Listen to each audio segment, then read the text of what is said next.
Isang mapagpalang araw po sa ating lahat. Ako po si Janela Bianca Diagila.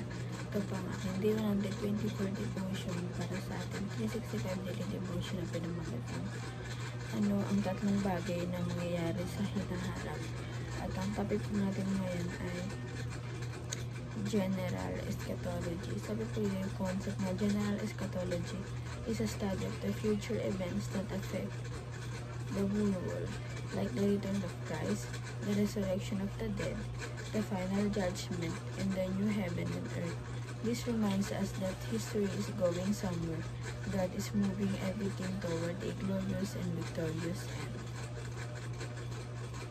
At ang Bible verse po na matagpuan sa Acts chapter 1 verses 11, and said, Men of Galilee, why do you stand looking into heaven?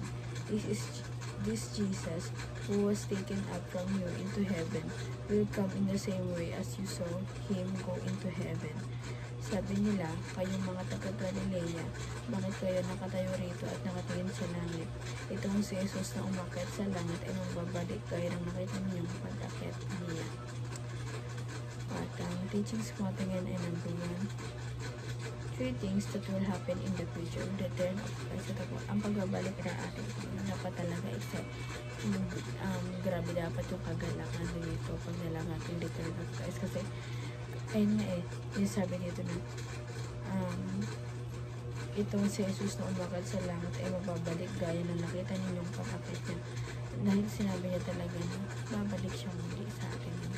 At naniniwala tayo doon dahil sinabi ng ating Panginoon ay talaga mangyayari doon.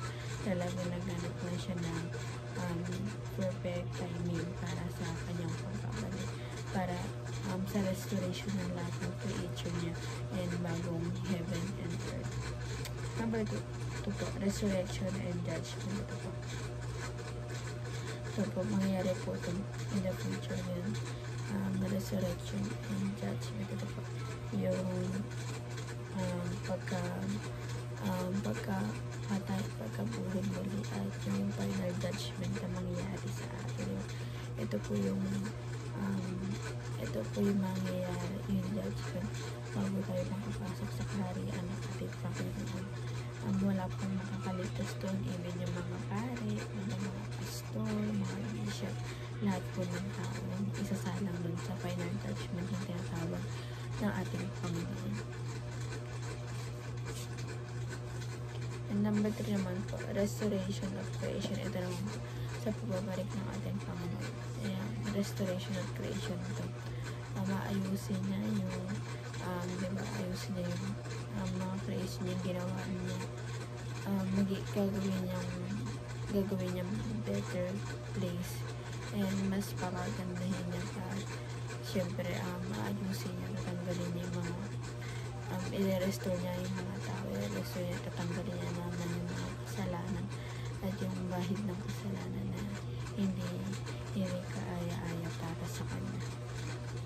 And application naman po, paano ito ma-apply sa ating buhay, make this world a better place. Ito po, parang bilang tayo na tao na nabubuhay pa dito sa mundo, na hindi na, parang nakikigamit tayo ng gamit ng iba. Diba? Parang iturin natin na hiram lang talaga natin itong mundo. Para kailangan na gawin itong better place na dapat ingatan natin kasi hiram lang ito at hindi natin kapang buhay nakikita. Kaya dapat habang nakikita pa natin or natatanong pa natin itong mundo ginagalaw natin, ipahalaga natin siya at gawin natin itong better place. Number 2, make one step closer to Jesus each day. Ito po, kada araw, parang dapat gumagawa ka naman upang maparapit sa ating Panginoon. Gumagawa ka ng way na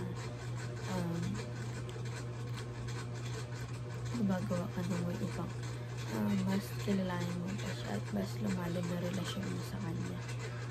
And lastly po, make at least one act of kindness each day as investment of eternity. Huwag po tayong sa araw-araw na ginagawa natin, huwag mo rin kalimutan na talaga na gumawa ng mabuti dahil ito pa investment talaga natin sa lahat ng ginagawa natin, di ba? Pagpurihan natin Panginoon. lagi natin ibibigay yung 100% best natin sa lahat natin ginagawa. Dahil sa bawat ginagawa natin, kahit ano man yung paglilinis, kahit nasa bahay ka lang, mga nasa school ka, kailangan ano na rin yun, kailangan mong i-glorify sa ating Panginoon. Bawat ginagawa mo, kailangan siya yung tinataas mo. Ayun din lang pong aking devotion ngayong araw. Sana po manilunan kayo at huwag mo pong kalimutan na i-share sa ating mga mahal sa buhay. God bless po sa atin.